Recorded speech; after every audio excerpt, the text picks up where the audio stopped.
네, 윤석열 대통령의 그런 지지율을 좀 관련해서 살펴볼 텐데요. 취임한 지 500일이 넘었습니다. 그런데 취임 2년 차 지지율을 역대 대통령과 좀 비교해 봤을 때 지금 보시는 것처럼 박근혜 전 대통령과 문재인 전 대통령에 비하면 약간 좀 낮은 수치로 좀 기록이 되거든요. 네. 구자용 차장께서 보시기에는 어떻게 좀 평가를 하시고 계십니까? 네.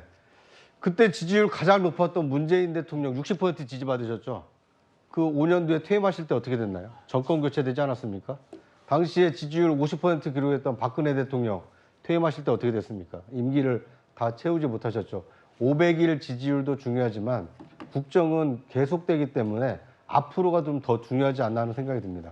이명박 대통령 27%로 가장 낮았습니다. 네. 취임하자마자 이제 광우병 파동을 겪으면서 이 국민 지지율이 굉장히 낮았습니다만 그 이후에 뭐 그 원전 수주라든지 그 4대강 사업이라든지 여러 가지 실적과 성과를 내면서 임기 말로 갈수록 지지율을 회복했고 결국 박근혜 대통령이 이 정권 재창출에 성공을 했습니다.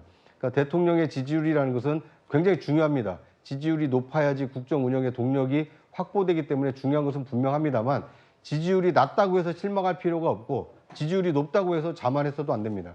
저는 윤석열 대통령의 지지율이 34%에 정체되어 있는 것은 조금 올릴 필요는 있다고 보여집니다. 왜냐하면 아직도 갈 길이 먼데 국정 동력을 확보하기 위해서는 국민들이 원하는 것이 무엇인지, 국민이 원하는 이 정책이 무엇인지를 좀 더 세심하게 살펴서 그 국민이 원하는 이 국정 운영을 했을 때 지지율이 좀 올라가지 않을까 이렇게 기대를 해보고요. 이 대통령의 지지율을 반면교사로 삼아야 되는 집단은 야당입니다. 대통령의 지지율이 낮다라고 해서 지금 안도하고 있을 때가 아닙니다. 정당 지지율로만 놓고 보면 민주당도 낮아진 여당 지지율을 다 흡수하지 못하고 있습니다.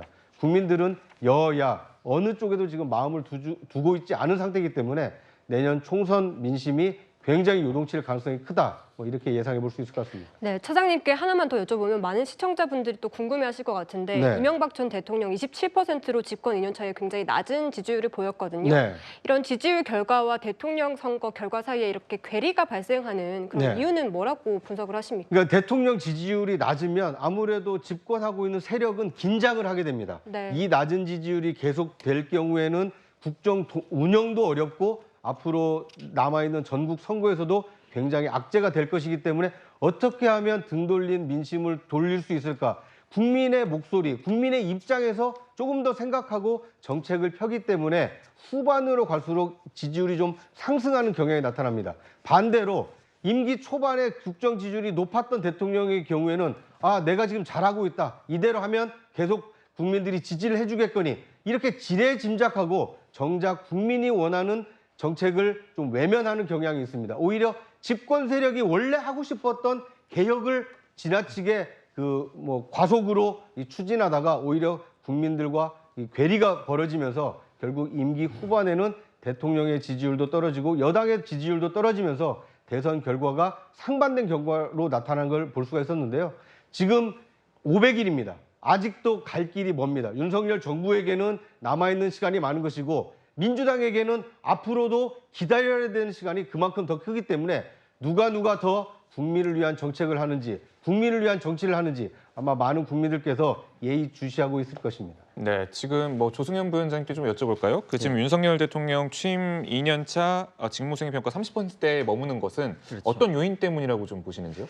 일단 문재인 전 대통령에 비해서 반토막이죠. 그래서 우리 구 차장님께서 말씀하신 것처럼 더 반등할 수도 있고 떨어질 수도 있겠죠. 근데 여기서 이제 반토막에서 또 더 반의 반토막이 되면 안 되겠지만은 올라갈 가능성도 상당히 있습니다. 왜냐하면 윤석열 대통령에 대해서 기대치가 없어요. 그러니까 쉽게 얘기해서 기저효과라고 할 수가 있는데 기대치가 없기 때문에 조금만 잘해도 올라갈 가능성이 많이 있죠. 근데 이제 계속 올라가지 못하고 취임 후에 20%대 찍고 지금 계속 30% 왔다 갔다 하고 있는데요.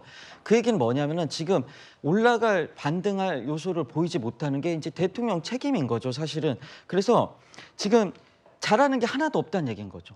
무능하고 거기다가 무책임한 태도까지 보이니까 계속 지지율이 이렇게 나오고 계속 야당 탓, 전 정부 탓, 언론 탓, 국민 탓 이렇게만 하고 있으니까 국민들도 지금 짜증이 난 상태라고 보여지고요. 이런 상태에서 내 탓이요 하면서 국정 쇄신을 해야 된다고 저는 생각이 됩니다. 아까 지금 그 말씀이 나왔잖아요. 야당 대표를 만난다 달라질 게 뭐냐 이렇게 얘기했지만 만남 자체가 메시지인 거죠. 어떤 메시지냐면은 야당을 존중하고 야당을 지지한 국민들을 존중하고 그 얘기는 국민을 존중한다는 얘기거든요. 그러니까 겸허한 자세로 다가가겠다는 메시지가 거기서 나오는 건데 그러한 태도를 바꾸는 게 지금 지지율을 높일 수 있는 가장 큰 원동력이라고 저는 생각을 합니다.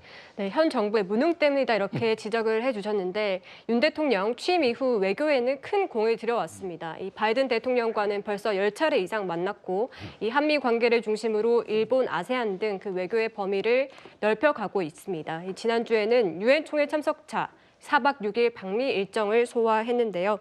지금 이제 앞으로는 가을 이후로는 이 민생과 경제에 좀 더 집중을 해서 이 박스권에 갇힌 30%대 지지율을 벗어나겠다. 대통령실은 이렇게 얘기를 하고 있는데 이 민생에 집중을 한다면 이 중도층의 표심을 좀 끌어올 수 있을까요? 그렇죠. 일단 이제 먼저 외교는요. 정말 이게 외교는 잘하고 있잖아요. 저는요.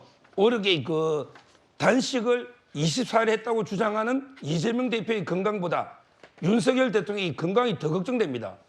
그만큼 이게 가행군을 했어요. 코피가 났어요. 이재명 대표 단식에도 코피는 안 났습니다. 저는 이 정도로 강행군으로 엑스포 유치라든지 정말 이게 나라를 위해서 불철주야 지금 이게 뛰어다니고 있잖아. 이런 경우에 야당도 좀 공격 좀 하지 마세요. 원래 이 정쟁은 국경선에서 멈추는 거예요. 외교에 대해서는 대통령한테 이게 극적으로 박수를 치주고 엑스포 유치는 우리 여야를 불문하고 반드시 우리가 해야 된다. 이걸 말씀드리고 자 그다음에 두 번째가 이제 그 경제나 민생인데 우리 그 사마천의 사계에 보면 이런 구절이 있어요. 옛날에 왕은 국민을 백성을 하늘로 여기고 그다음에 백성은 먹고 사는 것을 하늘로 여긴다.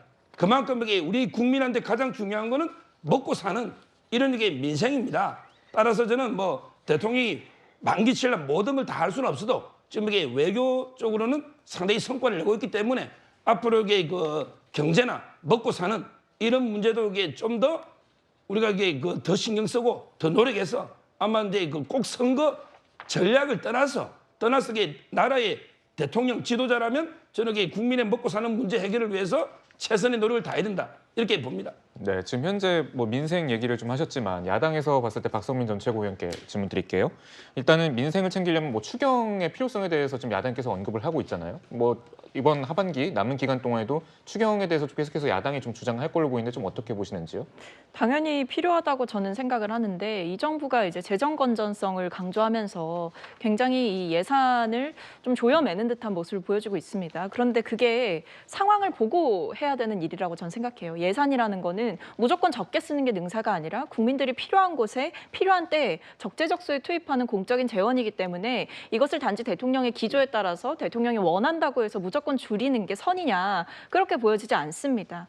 사실 이번에 예산안을 보면서 물론 이제 국회에서 깎고 늘리는 과정들이 진행이 될 거기 때문에 아직 뭐 단언할 수는 없습니다만 현재 지금 정부의 예산을 본다고 하면 뭐 실업급여 청년들이 많이 받는 실업급여 예산 같은 것도 깎았고 여성 대상으로 하는 범죄 예방 예산이라던가 보호 예산도 깎았고요. 여성 폭력 및 성인지 교육 예산 같은 것도 전액으로 삭감을 하기도 하고 취약계층 공공의료 그리고 지역 거점 병원 공공성 강화 이런 여러 가지 이제 사회 취약계층에 대한 예산들 그리고 사회 취약계층을 직접적으로 보조할 수 있는 공적인 예산들을 많이 삭감한 것으로 보여집니다. 그러면서 정부가 강조하는 이 약자 복지 이게 과연 어떻게 가능한 것이냐 이런 의문이 들기도 하는데요. 정부는 무조건 돈을 적게 쓰는 것이 국민들을 위한 것이다라고 외칠 게 아니라 필요한 곳에 쓰는 게 중요하다라는 것을 예산의 제1원칙을 기억하셨으면 좋겠습니다.